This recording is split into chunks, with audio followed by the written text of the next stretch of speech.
kembali dengan saya Sri Sumahardani. Bagaimana kabarnya? Mudah-mudahan semua dalam keadaan sehat dan tentunya selalu bersemangat untuk mengisi hari-hari ke depannya. Saya selalu mendoakan itu ya, agar kita menjadi manusia-manusia yang bermanfaat. Orang yang bersemangat biasanya memberi pengaruh semangat kepada lingkungannya. Dan salah satunya adalah diri kita, agar selalu memberi semangat kepada lingkungan kita. Bagaimana kabar hari ini? Sampai belepotan ya, saking semangatnya. Hari ini akan saya lanjutkan untuk seri dari public speaking. Masih ingat dengan judul kemarin, yaitu 9 Rules of Public Speaking ya. Jadi 9 aturan atau 9 cara untuk menjadi seorang public speaker yang jempolan ya. Nah, di sesi kemarin kita sudah membahas 3. Masih ingat dengan 3 tersebut apa saja? Ya, kalau belum ingat silahkan lihat ya. Lihat tayangan saya sebelumnya apa saja ketiga rules yang harus dilakukan agar menjadi seorang public speaking yang menarik, yang enak dilihat, juga public speaking yang tentu dinanti-nanti oleh para audiensnya ya. Nah, saya akan lanjutkan hari ini dengan membahas di rules yang keempat. Nah, rules yang keempat ini sudah pernah mungkin saya bahas di sesi public speaking sebelumnya, hampir sama, yaitu know your audience. Nah, know your audience. Ketika kita bilang bahwa know your audience, ketahuilah siapa sebenarnya audiensmu, ini merupakan kunci kesuksesan dari seorang public speaker. Karena apa? Ketika kita tahu siapa audiens kita, ya, kita tahu audiens kita itu sudah kita kenal, walaupun kenalnya hanya datanya, kita akan lebih mudah untuk mempersiapkan ya, bahasa apa yang kita pergunakan, kemudian joke-joke apa yang nanti akan terlintas di hadapan mereka agar tidak salah atau salah bahasa ya. Seumpama nih, ketika kita tahu know your audience, semuanya dari apa? Dari usia ya, kemudian dari jenis kelaminnya apa, perempuan, laki-laki, atau dari usia, dari pendidikannya yang ikut dengan kita ini apa, siapa saja, umur berapa saja, kemudian juga latar belakangnya, umpamanya jabatannya apa saja, dan sebagainya. Semakin banyak kita mengetahui tentang siapa audiens kita, maka kita akan jauh lebih mudah nanti akan terkonek dengan mereka. Dan ketika kita melakukan menjadi seorang public speaking, melakukan pekerjaan kita sebagai seorang public speaker, ini yang akan membuat kita sukses berhadapan dengan para audiens. Nah ya, ketahui. Terus nanti pasti tanya, Bu, cara mengetahui gimana? Gampang ya. Ketika kita diundang oleh sebuah instansi atau kita mengisi sebuah acara, tanya dulu ke panitianya, siapa audiens yang nanti saya akan berikan materi ini. Tanya ya, panitia pasti akan memberikan datanya. Datanya yang lengkap mintanya ya, umpamanya jabatannya ya, kemudian kalau perlu juga asalnya dari mana. Nah, ini untuk membuat joke-joke nantinya ya, umpamanya ada yang satu asalnya sama dengan kita, mungkin kita sebutkan ya, oh asal ini dari sini ya, kan lebih gampang. Atau dengan tahu kita dengan latar belakang mereka, umpamanya dengan jabatan, dengan latar belakang yang berbeda-beda, kita akan lebih mudah, wah ini bahasanya yang dipergunakan adalah bahasa yang ini. Kalau dengan jabatan ini saya pergunakan dengan bahasa ini. Kalau campur-campur, ada jabatan A, jabatan B, dari tinggi sampai rendah, kita lakukan bahasa-bahasa yang mudah dimengerti oleh keseluruhan orang yang ada di hadapan kita. Ya, seperti itu. Jadi rules yang keempat ini sangat umum ya. Ini saya bilang bisa sangat umum, tetapi kadang-kadang orang malas ya.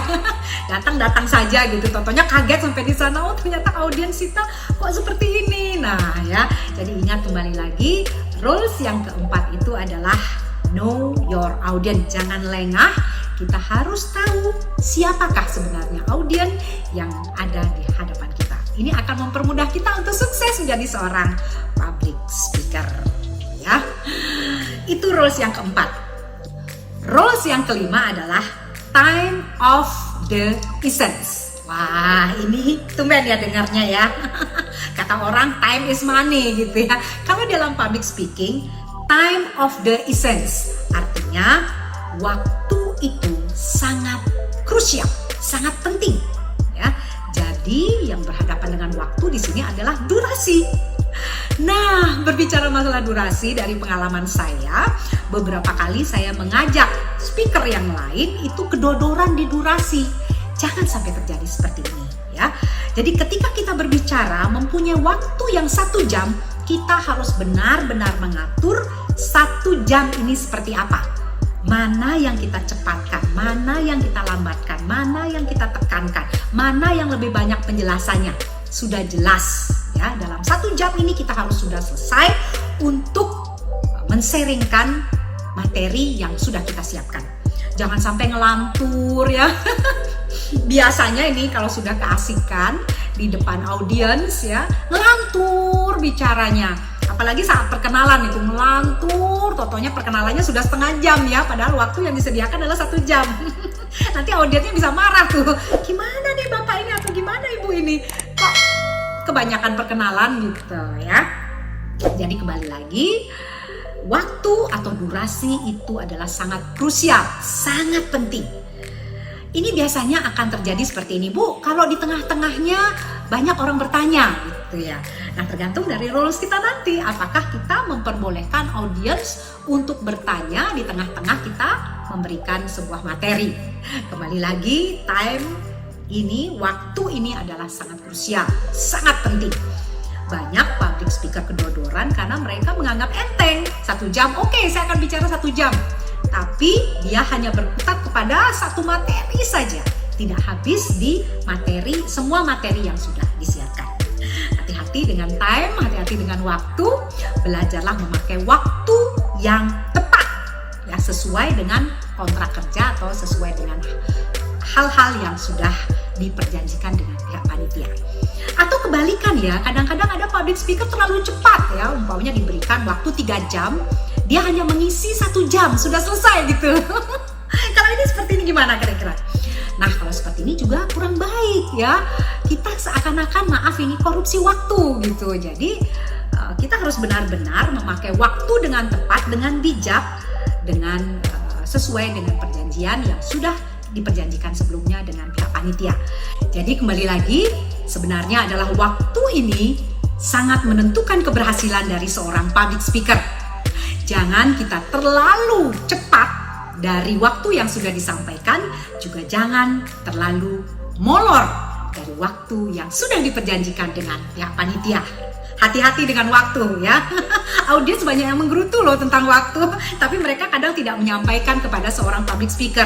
Menyampaikannya mungkin kepada panitia. Oh, kok cepet sekali sih ya, padahal belum selesai waktu sesuai dengan perjanjiannya gitu. Atau aduh, kok tidak semua materi bisa ditayangkan, padahal waktunya banyak, molornya ternyata di saat ini atau di materi ini gitu ya. Jadi kembali lagi, waktu adalah sangat penting untuk menentukan keberhasilan sebagai seorang pembicara. Kita lanjutkan dengan rules yang ke-6. Nah, rules yang ke-6 ini juga sangat penting ya. Dimana rules yang ke-6 ini adalah your title is critical. Tentu judul menentukan keberhasilan yang sangat penting sebagai seorang public speaker. Berilah judul-judul yang di luar dugaan, judul-judul yang membuat orang tergugah untuk ikut mendengarkan apa yang kita sampaikan, judul-judul yang luar biasa, yang tidak biasa-biasa saja. Nah, hal ini dapat dilihat dari contoh-contoh saya ketika memberikan materi-materi. Contoh seumpama, materinya adalah marketing. Kalau kita tulis, umpamanya menjadi seorang marketing yang baik, tidak luar biasa, saya ganti menjadi upgrade your selling skill. Nah ya, keren kan? Atau seumpama menjadi pribadi yang menarik. Nah, itu mungkin sudah biasa ya. Kita rubah judulnya menjadi great personality.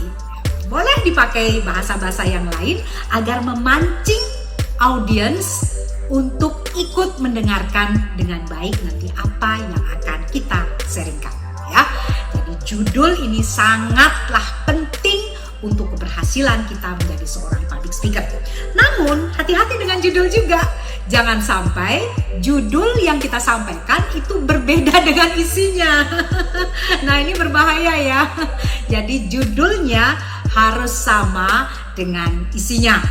Jadi judulnya A, isinya B itu juga kurang baik ya. Walaupun memancing orang lain untuk mendengarkan apa yang nanti kita sampaikan, tetapi ini tentunya kurang baik untuk prestise kita, kurang baik untuk nilai kita menjadi seorang public speaker. Audiens nanti akan mengeluh, kok tidak cocok ya dengan judulnya gitu ya. Jadi mencari judul haruslah yang luar biasa, yang membuat orang tergoda untuk mendengarkan, dan tentunya judul-judul luar biasa ini bisa dirangkum dari keseluruhan materi yang akan kita sharingkan. Oke, jadi untuk 4, 5, 6 dari 9 Rules of Public Speaking sudah saya sampaikan.